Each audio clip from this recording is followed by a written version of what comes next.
This wasn't just a temple. It was an artificial mountain built with stones weighing hundreds of tons, a structure so sacred most humans were never allowed inside, until one moment when the impossible happened, and prophecy says it may happen again. Welcome to Origin Paradox. 480 meters long, 300 meters wide, 140,000 square meters of stone, larger than 12 modern football stadiums placed side by side. This was not the temple itself.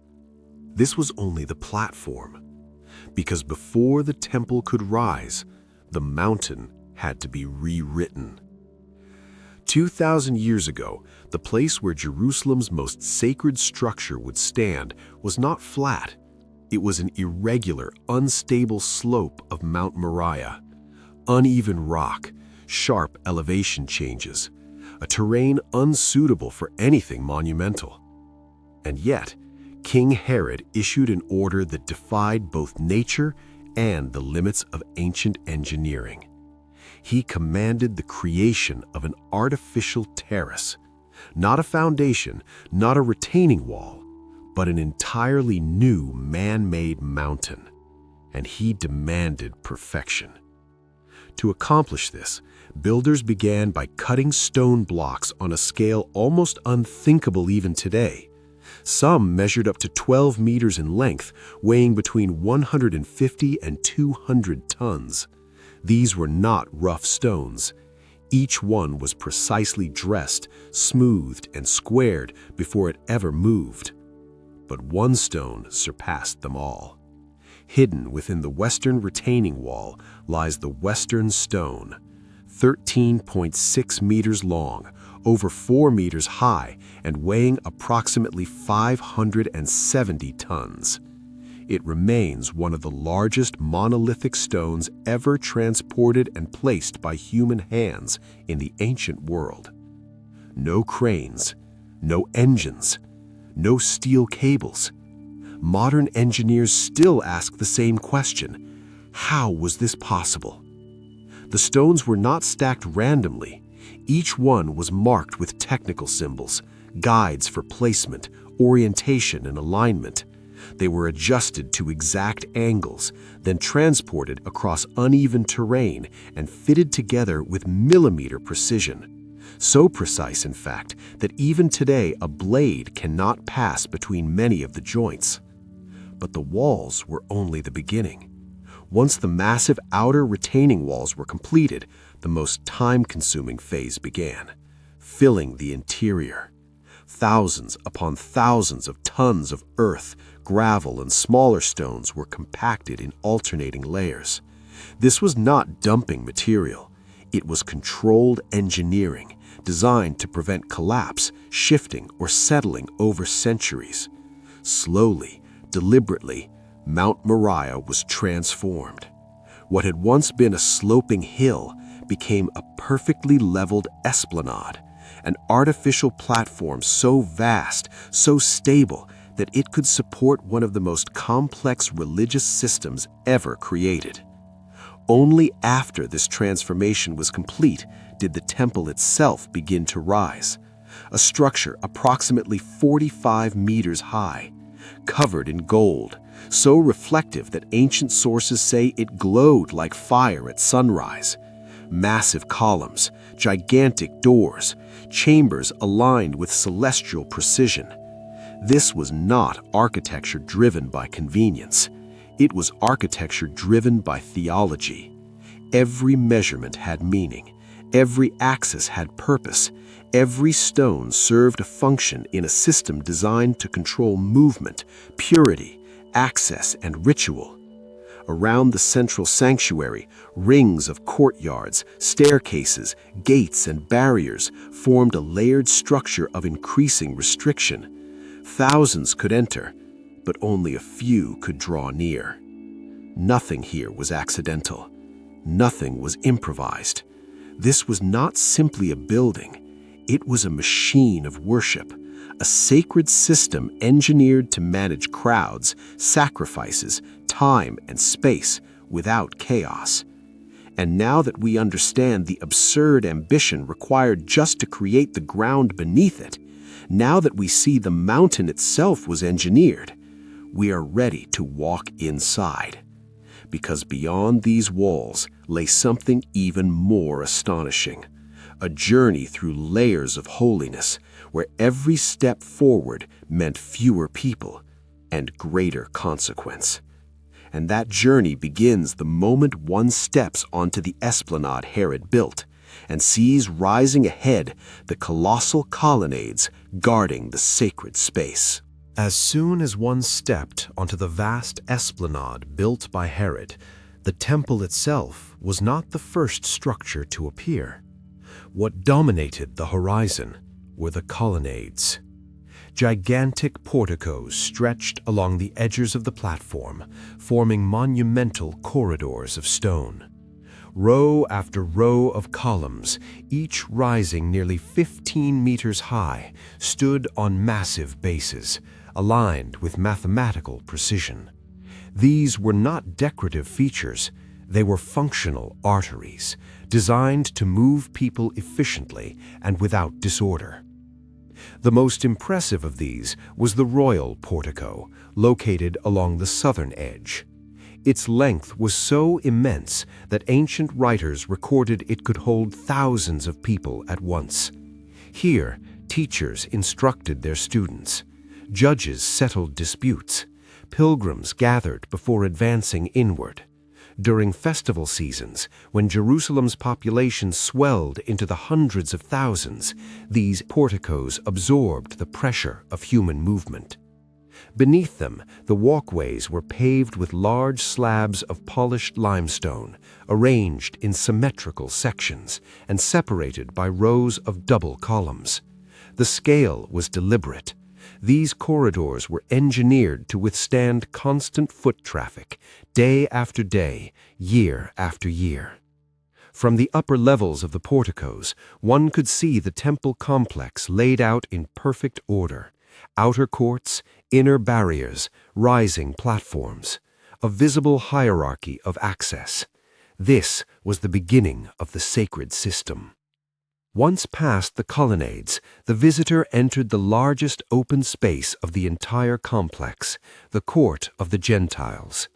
This courtyard surrounded much of the inner temple and was the only area where all people were permitted, Jews and non-Jews alike.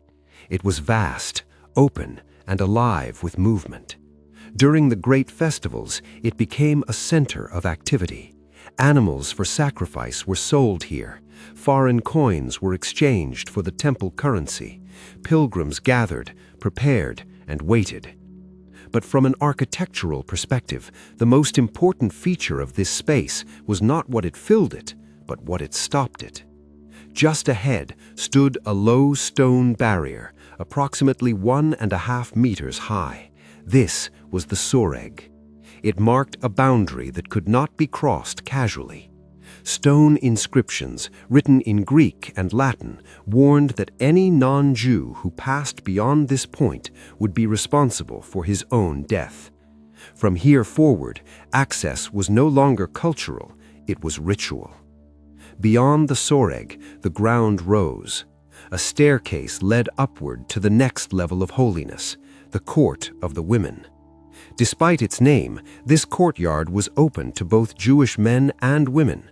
It was square in shape, enclosed by covered galleries supported by columns smaller than those of the outer porticos, but still massive.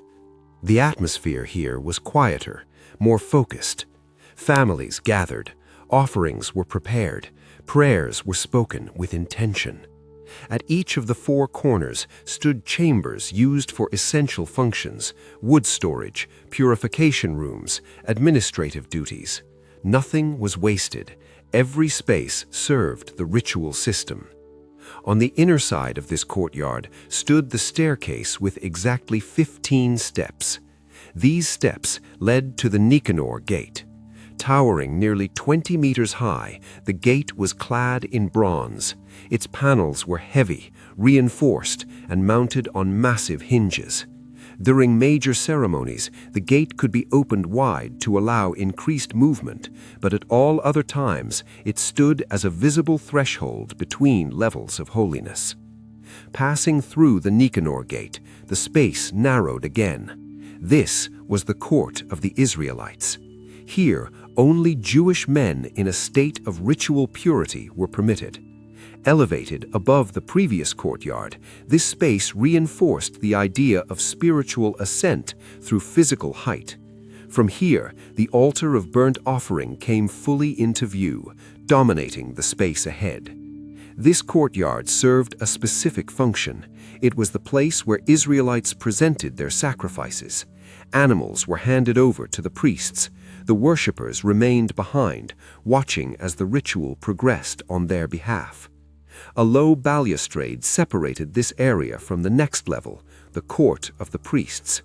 Beyond it lay the heart of daily worship. This courtyard was active at all hours. At its center stood the altar of 15 meters by 15 meters, rising more than 4 meters high. A wide ramp extended from its southern side, built without steps in obedience to the law. The fire on this altar never went out. Day and night, sacrifices were offered, mandatory offerings, voluntary gifts, purification rites, and festival rituals. On the north side of the altar was the slaughter area, where animals were prepared under strict regulations. Before any priest could approach the altar or enter the sanctuary beyond, one final requirement remained: purification. Between the altar and the sanctuary stood the bronze laver, an enormous basin filled with clean water. Here, priests washed their hands and feet before performing any sacred task. Every movement mattered.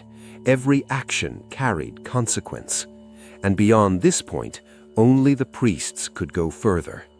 Ahead stood the sanctuary itself, the place where light, bread, incense, and silence defined the rhythm of holiness. And beyond that, hidden behind a veil, waited the most restricted space of all. That is where we go next. Beyond the bronze laver, the atmosphere changed. Noise faded, movement slowed, the space narrowed. Only priests could proceed further. Ahead stood the sanctuary itself, a closed, restricted structure designed for continuous sacred service. This was the holy place. No crowds entered here, no public rituals occurred. Everything inside followed a precise, unbroken rhythm. The interior was unlike anything outside its walls. The floor, walls, and ceiling were covered in gold. Not paint, not ornamentation, wood panels overlaid with sheets of pure gold, fitted so precisely that the surfaces reflected light in every direction. When the doors opened, the glow spilled outward, briefly illuminating the courtyard beyond. Inside this chamber stood 3 sacred objects. On the south side was the menorah, a lampstand made from a single piece of solid gold, approximately 1.5 meters tall. Its branches were adorned with cups shaped like almond blossoms. This was the only source of light in the holy place. Every evening, its oil was replenished. Every morning, its wicks were tended. If it went out, the service ceased. Opposite it, on the north side, stood the table of the bread of the presence. 12 unleavened loaves rested upon it, representing the 12 tribes of Israel. Once each week, on the Sabbath, the loaves were replaced. The old bread was eaten by the priests, no one else. Directly in front of the inner barrier stood the altar of incense, small in size but immense in significance. Twice a day, at dawn and at dusk, a priest burned a sacred mixture upon it. The recipe was fixed by law. No imitation was permitted. As the smoke rose, it symbolized the prayers of the nation ascending toward God. Just beyond this altar stood the most imposing barrier in the entire structure, the veil. This was no ordinary curtain. Ancient sources describe it as nearly 20 meters high, thick and heavy, woven from blue, purple, and crimson threads. colors chosen with intent: blue for the heavens, purple for royalty, crimson for sacrifice. Embroidered into its fabric were figures of cherubim, echoing the design first given in the wilderness days of Moses. This veil blocked all sight, all light, and all access to the most restricted space on earth. Behind it lay the Holy of Holies. In the days of the Second Temple, this room stood empty. The Ark of the Covenant had been lost centuries earlier. No object replaced it. Yet the absence did not lessen the gravity of the space. The room was a perfect cube, approximately 10 meters wide, 10 meters high, and 10 meters deep. Once a year, and only once, the high priest entered here on the Day of Atonement. He did not come casually. Before crossing the veil, he performed multiple ritual immersions. He wore special linen garments. He carried the blood of a sacrifice. Every movement followed a fixed order. Any deviation rendered the ritual invalid and, according to the law, fatal. Here, in silence and fear, atonement was made for the entire nation. This system functioned with precision for generations, until one moment. According to the Gospels, and noted by ancient historians, at the moment of Jesus' death, during the time of the evening sacrifice, the veil of the temple was torn in two, not from the bottom upward, but from the top to the bottom, a height unreachable by human hands. For the priests serving at that hour, it would have been unthinkable. The ultimate boundary had been breached. The symbol of separation was gone. Within a generation, the structure itself followed. In the year 70, Roman legions surrounded Jerusalem. The sanctuary was set on fire. Gold melted and flowed into the cracks between the stones. In their search for it, soldiers dismantled the walls block by block. The holy place was destroyed. The Holy of Holies, empty since the first destruction, was erased entirely. The sacrificial system ended. No altar, no priesthood, no veil. What remained was only part of the platform Herod built, the western retaining wall that still stands today. From that moment on, in Christian writings, the concept of the temple shifted, no longer a building of stone, but a spiritual reality. Yet the story does not end there. Biblical prophecy speaks of something still to come. Daniel describes a time when daily sacrifice is interrupted, something impossible without a functioning temple. Jesus speaks of a future abomination standing in the holy place. Paul writes of a world ruler seated in the temple of God, and the book of Revelation places the temple at the center of final events. For many scholars, these texts point towards a third temple, physical, functional, and real. And this is not only theory. In modern Jerusalem, organizations exist that reconstruct temple utensils, train priests, and prepare materials, waiting for political permission. For them, the question is no longer if, but when. History did not end with Herod. It did not end with Roman fire. The mountain has been built before, and according to prophecy, it may be built again. If you want to understand how these prophecies unfold, how Revelation connects past and future, and how the temple fits into the final chapter of history, watch the video now on your screen. There, the entire prophetic timeline is explained, clearly, carefully, and completely. And if this journey through history deepened your understanding of Scripture, subscribe to the channel and turn on notifications. The next chapter is already approaching.